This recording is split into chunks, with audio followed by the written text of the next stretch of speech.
Hello guys, computer net के YouTube channel में आपका स्वागत है। आज के इस वीडियो में हम दो फंक्शन सीखेंगे। एक फंक्शन है नेटवर्क डेज और दूसरा फंक्शन है नेटवर्क डेज डॉट INTL। सबसे पहले नेटवर्क डेज फंक्शन के बारे में सीखते हैं। नेटवर्क डे फंक्शन क्या होता है? दो डेटों के बीच में वर्किंग डे निकालता है कि इन दो डेटों के बीच में कितना वर्किंग डे है। मान लिया कोई कंपनी है और वो कंपनी अपने किसी एक मंथ की वर्किंग डे निकालती है कि उस मंथ में उस कंपनी में कितने दिन काम होगा। तो एग्जांपल के लिए हम ये लेके चलते हैं कि हमें 2021 के जनवरी मंथ में वर्किंग डे निकालना है कि 2021 के जनवरी मंथ में कितने दिन कंपनी में काम होगा। तो यहाँ पर हमने स्टार्ट डेट 2021 की जनवरी की 1 जनवरी 2021 लिखा हुआ है और एंड डेट हमने 31 जनवरी 2021 लिखा हुआ है। यानी हमें जनवरी महीने में वर्किंग डे निकालना है। अब ये वर्किंग डे जनवरी मंथ का कैसे निकलेगा, उसके लिए हम यहाँ पर फंक्शन लगाते हैं नेटवर्क डेज का। तो equal network days bracket start. सबसे पहले हमें इसे स्टार्ट डेट बतानी है, तो स्टार्ट डेट है हमारी 1 जनवरी 2021, कॉमा अब हमें बताना है एंड डेट हमारी है 31 जनवरी 2021 और उसके बाद ब्रैकेट क्लोज और एंटर दबा देंगे। तो ये हमारा जनवरी मंथ का वर्किंग डेज निकल के आ गया है 21। अब ये 21 कैसे निकला है? तो अगर हम जनवरी महीने का कैलेंडर देखें 2021 का, तो यहाँ से हम जनवरी मंथ का 2021 का कैलेंडर देखते हैं और इस कैलेंडर में अगर आप देखोगे तो आपके इस कैलेंडर में 5 डेज सैटरडे हैं और 5 डेज ही संडे हैं। यानी कि जो आपका फंक्शन होता है नेटवर्क डेज, वो सैटरडे संडे को वीकेंड लेके चलता है कि सैटरडे संडे आपका वीकेंड होता है, यानी कि कंपनी की तरफ से आपको हॉलिडे मिलता है। तो हम जनवरी 2021 के कैलेंडर में देखेंगे 5 डेज सैटरडे के हैं और 5 डेज ही संडे के हैं और टोटल जो मंथ्स में डेज हैं वो हैं 31। यानी कि 31 डेज का जो मंथ है इसमें 5 डेज संडे है और 5 डेज सैटरडे है, यानी आपको 10 डेज की हॉलिडे मिल रखी है। यानी कि आपका जो वर्किंग डे है वो आपका है 21। यानी कि जनवरी में जो टोटल जो डे हैं वो हैं 31 और आपके जो सैटरडे संडे हैं वो टोटल हैं 10, जिसमें 5 सैटरडे हैं और 5 संडे हैं। तो यानी आपको 10 डेज़ की हॉलिडे मिल गई है। तो इस तरह से आपका जो वर्किंग डेज़ है वो है 31 में से अगर हम सब्ट्रैक्ट कर दें 10 को तो हमारा जो वर्किंग डेज़ निकल के आता है वो 21 आता है। तो इस तरह से आपका क्या है नेटवर्क डेज फंक्शन काम करता है। सैटरडे संडे को वो वीकेंड लेके चलता है, जो आपकी हॉलिडे होती है तो उसे वो आपका माइनस करके बाकी दिन जो होते हैं वो आपके वर्किंग डेज होते हैं।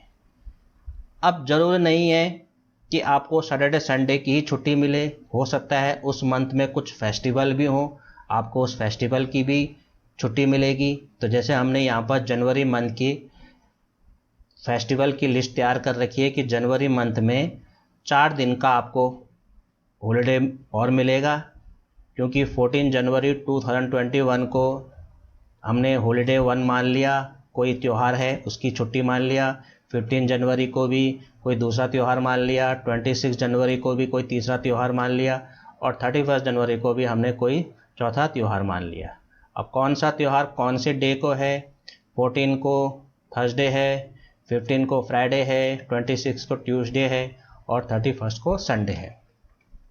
तो अब हम चाहते हैं कि हमें जो वर्किंग डेज है हमारा 21, उसमें हमें ये जो 4 हॉलीडेज हैं जनवरी में, इनका भी हमें हॉलिडे इसकी भी हमें छुट्टी मिले, यानी कि ये भी हमारे वर्किंग डेज में माइनस हो जाएं, तो उसके लिए हम यहाँ पर फंक्शन लगाते हैं फिर से equal net work days bracket start, सबसे पहले स्टार्ट डेट 1 जनवरी कॉमा एंड डेट 31 जनवरी और कॉमा। अब हमें अपनी हॉलीडे की डेट की लिस्ट सेलेक्ट करनी है और ध्यान रखना है इसमें डेट की ही लिस्ट सेलेक्ट करनी है, डे और हॉलीडे की लिस्ट सेलेक्ट नहीं करनी। तो ये हमने फेस्टिवल की डेट की लिस्ट सेलेक्ट कर दी और उसके बाद ब्रैकेट क्लोज कर दिया और एंटर दबाया। अब आप देखोगे कि अब आपका जो वर्किंग डेज है वो 18 आ रहा है। पहले 21 था क्योंकि 10 डेज़ का आपको वीकेंड की हॉलीडे मिला था, यानी सैटरडे संडे का, क्योंकि जनवरी में 10 डेज़ का सैटरडे संडे था तो 21 आपका वर्किंग डेज हो गया था। लेकिन अब हमारा जो फेस्टिवल की लिस्ट है उसकी भी हमें हॉलीडे मिल गया है, लेकिन इसमें आप देखोगे कि 21 में आपकी ये 4 हॉलीडे फेस्टिवल का भी है, तो यहाँ पर हमारा 17 आना चाहिए था क्योंकि 4 हॉलीडे भी माइनस होंगे 21 में। तो 21 में अगर हम माइनस करें 4 को, ये 4 हॉलीडे को, तो 17 आना चाहिए था। लेकिन इसमें एक हॉलीडे ऐसा है जो कि संडे को है, यानी 31 जनवरी को जो हॉलीडे है वो संडे को पड़ रहा है, यानी अगर इस दिन फेस्टिवल नहीं भी होता तब भी आपको इस दिन की छुट्टी मिलती ही, क्योंकि इस दिन संडे था। तो इसलिए उसने इसको माइनस नहीं करा, बाकी इन 3 हॉलीडे को जो 14, 15 और 26 को था उनको उसने माइनस कर दिया है।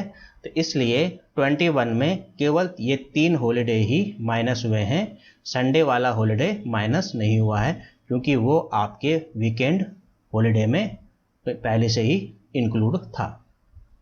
तो इस तरह से हमारा क्या है, फेस्टिवल की हॉलीडे भी हमें मिल गया है और हमारा अब जनवरी में जो वर्किंग डेज है वो अब 18 है।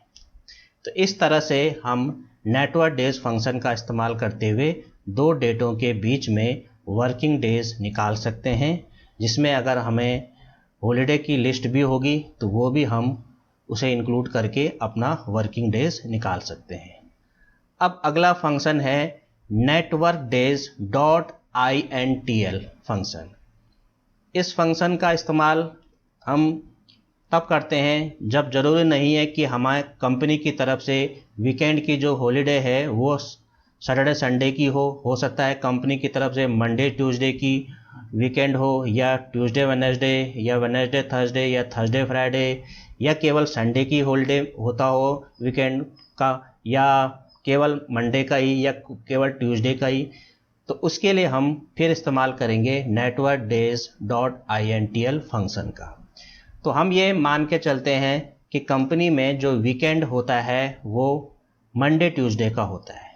इससे पहले वाले फंक्शन में सैटरडे संडे को लेकर चले थे, क्योंकि by default network days function में सैटरडे संडे ही वीकेंड डेज हॉलीडे होता है। लेकिन अब हम मान के चलते हैं कि हमारी इस कंपनी में मंडे और ट्यूसडे ये 2 डे हमारे वीकेंड हैं जिनमें हमें हॉलीडे मिलती है। तो उसके लिए अब हम फंक्शन इस्तेमाल करेंगे नेटवर्क डेज डॉट INTL का। तो equal network days dot INTL bracket start, सबसे पहले स्टार्ट डेट, फिर कॉमा एंड डेट, फिर कॉमा। अब हमें बताना है कि हमारी जो कंपनी है उसमें वीकेंड डे की हॉलीडे कौन कौन से डे हैं। अगर सैटरडे संडे है तो आपको 1 लिखना है, अगर संडे मंडे है तो ट्यूसडे लिखना है, अगर मंडे ट्यूसडे है तो 3 लिखना है। तो इस लिस्ट में से आपको जो 2 दिन आपको वीकेंड के मिल रखे हैं उनके हिसाब से आपको नंबर लिखना है। अगर किसी एक दिन ही है वीकेंड, केवल संडे को है तो 11 लिखना है, केवल मंडे को है तो 12 लिखना है। इसी तरह से आपको इस लिस्ट में से वो नंबर सेलेक्ट करना है। तो मान लिया कि कंपनी में हमें मंडे ट्यूसडे का वीकेंड डे की हॉलीडे होती है, तो उसके लिए हमें 3 टाइप करना है। तो आप या तो कीबोर्ड से 3 टाइप कर लो या फिर इसके ऊपर डबल क्लिक कर दो। तो यहाँ पर हमारा 3 आ गया है, क्योंकि 3 मंडे ट्यूसडे का वीकेंड डे की हॉलीडे होती है। अब इसके बाद हमें ये फेस्टिवल की भी हॉलीडे लिस्ट जो हमें दे रखी है, इसको भी हमें अपने वर्किंग डेज में माइनस करना है। तो कॉमा करके हम ये डेट भी सेलेक्ट कर देंगे और ब्रैकेट क्लोज करके एंटर दबा देंगे। अब हम देखेंगे हमारा जो वर्किंग डेज है वो हमारा अब 20 आया है। अब ये 20 कैसा आया है, कैलेंडर में आके हम देखते हैं जनवरी मंथ का कैलेंडर। अब जनवरी मंथ के कैलेंडर में हम देखेंगे कि कंपनी की तरफ से हमें मंडे ट्यूसडे की वीकेंड डे की हॉलीडे मिली हुई है। तो हम देखते हैं इस कैलेंडर में मंडे हमारा जो है इस मंथ में 4 डेज मंथ मंडे है और 4 डेज हमारा ट्यूसडे है। यानी कि मंडे ट्यूसडे की जो हमें हॉलीडे है वो जनवरी महीने में 4 दिन मंडे है और 4 दिन ट्यूसडे है। यानी कि टोटल 8 दिन हमें वीकेंड की हॉलीडे मिला है। तो 31 दिन का जो जनवरी का महीना है उसमें 8 दिन तो हमारा वीकेंड में हॉलीडे में मिल गया है, संडे मंडे और मंडे ट्यूसडे का। और इसके बाद बाकी जो हमारे दिन बचते हैं उसमें अगर हम यहाँ पर देखें कि हमारा जो फेस्टिवल है, एक फेस्टिवल हमारा ट्यूसडे को भी आ रहा है। यानी कि अगर इस दिन फेस्टिवल नहीं होता तब भी हमें इस दिन वीकेंड डे की हॉलीडे मिलता ही। इसलिए इसमें आपका 31 दिन का जनवरी का महीना था, 8 दिन आपका मंडे ट्यूसडे की वीकेंड की हॉलीडे में निकल गया। यानी कि 31 दिन में अगर हम 8 दिन मंडे ट्यूसडे की हॉलीडे माइनस करें तो हमारा जो आता है वो आता है 31 दिन हमारा जनवरी मंथ का डे है।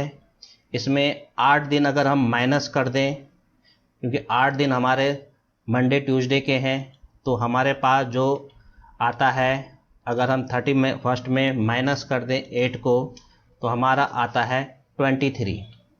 अब इस 23 में हमें ये 4 हॉलीडे भी माइनस करने हैं, लेकिन इन 4 में से एक हॉलीडे जो है वो ट्यूसडे को आ रहा है और उस ट्यूसडे को हमें वैसे ही वीकेंड की हॉलीडे मिलता है, इसलिए वो माइनस नहीं होगा।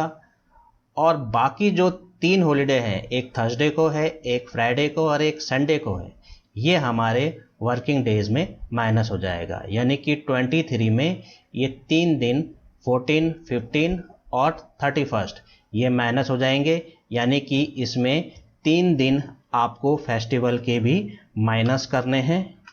यानी कि आपकी जो वैल्यू आएगी 23 में माइनस कर देंगे 3 डे फेस्टिवल के, तो हमारा जो आता है वर्किंग डेज अब वो 20 आता है। तो इस तरह से हमारा ये 20 वर्किंग डेज निकला है। तो इस तरह से हम 2 डेटों के बीच में वर्किंग डेज निकाल सकते हैं। एक फंक्शन था नेटवर्क डेज का और एक फंक्शन था नेटवर्क डेज .intl का। ये मैंने स्टार्ट डेट जनवरी की स्टार्टिंग की डेट लिखी है और एंड डेट जनवरी की ही लास्ट डेट लिखी है। आप पूरे साल भर का भी निकाल सकते हो। यानी कि 2021 की फर्स्ट डेट 1 जनवरी 2021 और उसी साल की लास्ट डेट 31 दिसंबर 2021 की 2 डेटों के बीच, यानी पूरे साल भर में आपको कितना वर्किंग डेज है वो आप निकाल सकते हो। और यहाँ पर आपको पूरे साल भर की हॉलीडे की लिस्ट तैयार करनी है कि पूरे साल भर में कौन कौन से डे को आपका हॉलीडे है और वो हॉलीडे का नाम क्या है, वो आप यहाँ पर लिख सकते हो। और इस तरह से आप पूरे साल भर का भी वर्किंग डेज निकाल सकते हो। तो ये थे हमारे 2 फंक्शन, नेटवर्क डेज और नेटवर्क डेज .intl फंक्शन। तो आज का वीडियो आपको कैसा लगा कमेंट्स में ज़रूर लिखिए। और अगर आप मेरे इस चैनल में पहली बार आए हैं तो प्लीज़ इसे लाइक, सब्सक्राइब और अपने फ्रेंड्स को शेयर कर लीजिए, जिससे कि वो भी मेरे इस चैनल को देख के कंप्यूटर की नॉलेज ले सकें। तो आज के लिए इतना ही। Okay, thank you, bye.